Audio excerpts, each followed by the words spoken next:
What is up, my friends? We are here with a fellow mobile gamer from server 12. My friend, can you please introduce yourself for everyone? Hello. My name is Ash. I'm from server 12, and I'm happy to be here. Thanks for having me. Awesome. So server 12, it's fairly one of the older servers, not of course server 1, but what is it like in your server when it comes to the guilds? Because we know when we talked to the player from server 1, there was a lot of talk about super guilds or super alliances, where a lot of the top alliances would stick together. Is that kind of a similar thing in server 12? Yeah, well, I mean, I'd say during sort of the earlier stages of the server itself, I'd say you had, which seems to be quite repetitive across the servers now, we used to have like a top 10 NAP agreement, which I can see like on the Discord of Warhammer. You see it's quite familiar, it goes throughout the servers, but on server 12 we had top 10 NAP agreement, so you couldn't attack anyone from top 10, which was it was beneficial to the people who obviously were quite high power, tech research and all that, but unfortunately though, because of all of that, it's the players that were new and recent that sort of suffered the most, and sort of the people who had just already hit, you know, BB 35 or 30 back in the day. It was like, you know, you didn't really have a chance against them. But it's like now we're sort of progressing forward. Now we've obviously unlocked 40.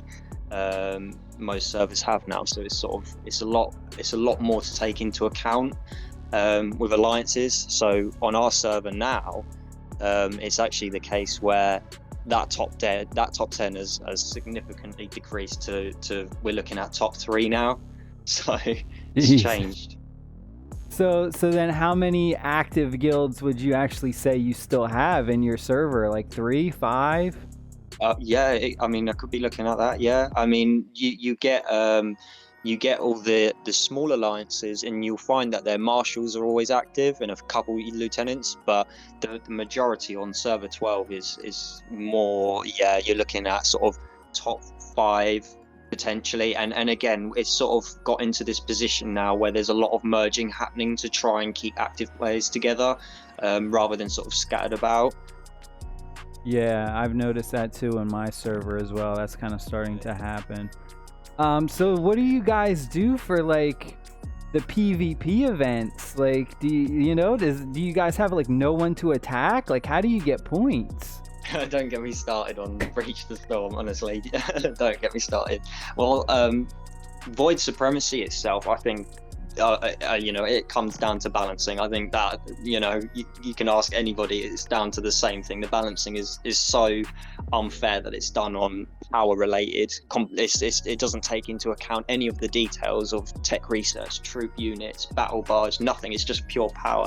So that's imbalanced on itself. Breach the Storm on server 12 was quite important for the top 10 agreement, because originally you could only attack players that were mining the small resource nodes, so obviously to try and, you know, not encourage people to sort of zero out people low levels and high levels, because it was quite hard to recover.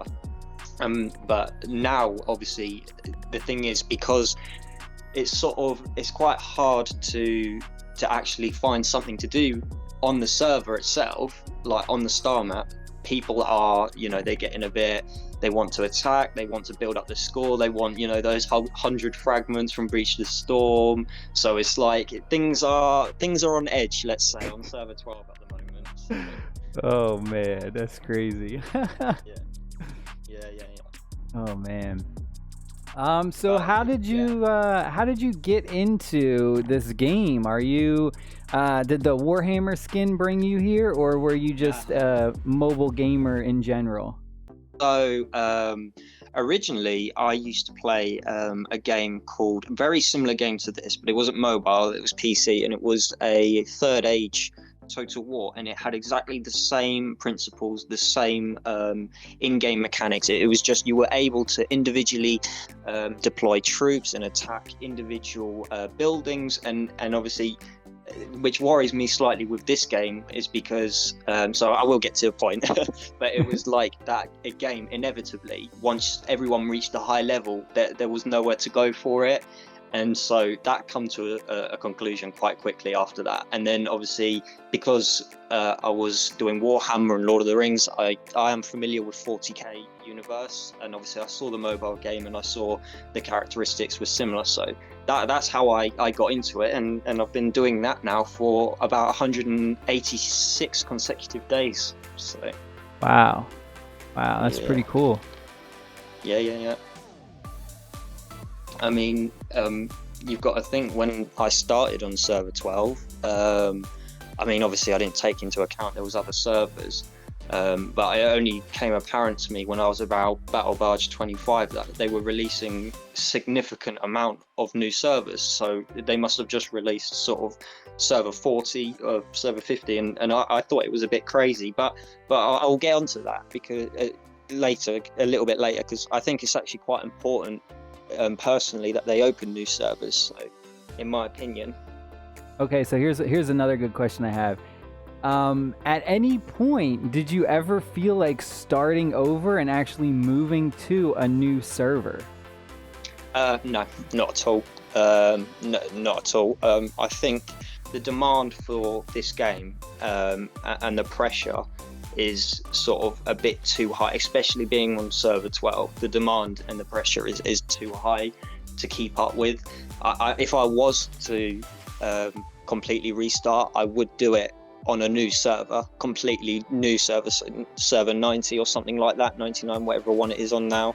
But yeah, no, other than that, I wouldn't join any earlier server because, you know, I mean, you've got people who are hitting, you know, Battle Barge 35, and they've invested a lot of time into research, and it's never really crossed my mind to sort of start that all again. Do you know what I mean? It doesn't make much sense to me, but I could understand why people would. Yeah, got you. That's good. In the current state of the game right now, what is your biggest complaint?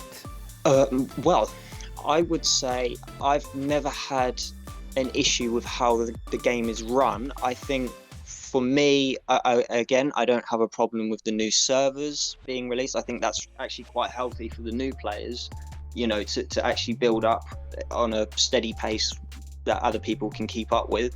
I think my concern is there is a lot of events being pushed in this game that I've noticed since starting, and it's very apparent that most of the events that you can do will either benefit yourself or your alliance.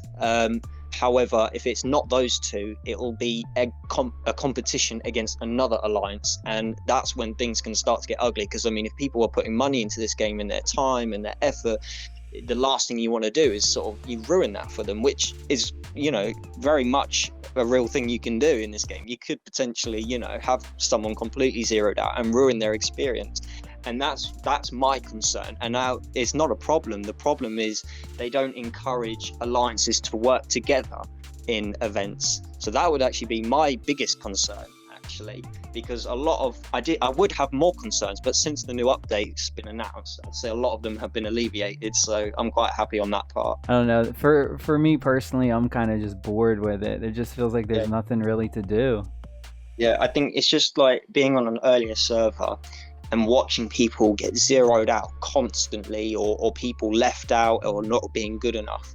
It's like there is nothing in the game that will support those people. It's simply down to who is on your server and, you know, who is willing to have you. Because again, you could be in one of those servers where you'll have, I mean, I know you get like a basic minimum power level, but there's nothing other than the people in those servers that will actively encourage you, you know, you're pretty much on your own. And I think there's nothing, I mean, I don't know because I haven't started new, so unless there is things encouraging people, I mean, I am aware that on the newer servers, they've reduced the resource costs of things. That was made apparent to me, apparently, very recently, actually. But again, that doesn't benefit new players, because new players aren't going to be joining server 12 because they're not going to last very long. Do you see what I mean?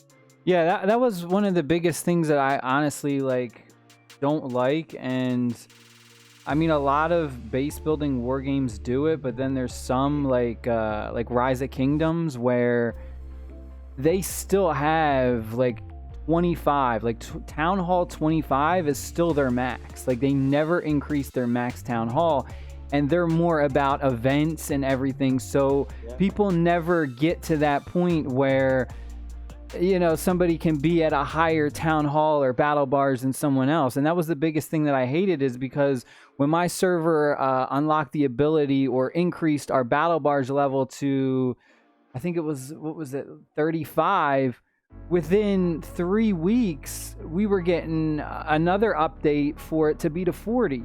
So it was like we only had 3 weeks of the max being 35, and then it was increased to 40. And I just hit 30 myself. And I'm just thinking, all these people have the ability to get to 40 and just absolutely crush you. And I think that's absolutely horrible. It doesn't put anyone on the same playing field, and that's why they have to open up new servers. If they had servers where the battle barge stayed the same constant and it was more about actual events and stuff, then new people could join and they wouldn't be at such a disadvantage. You can't join one of these older servers when the battle barge is at level 40 at the max. You know, they join these newer, the newer servers, and their battle bars is only 30 or something is the max. And I think that really is a huge turnoff, because that alone just shows that it's pay to win. The fact that they keep increasing the battle barge level just shows that you can spend a bunch of money, hit the new cap before everyone else, and just obliterate everyone. And it's like, what?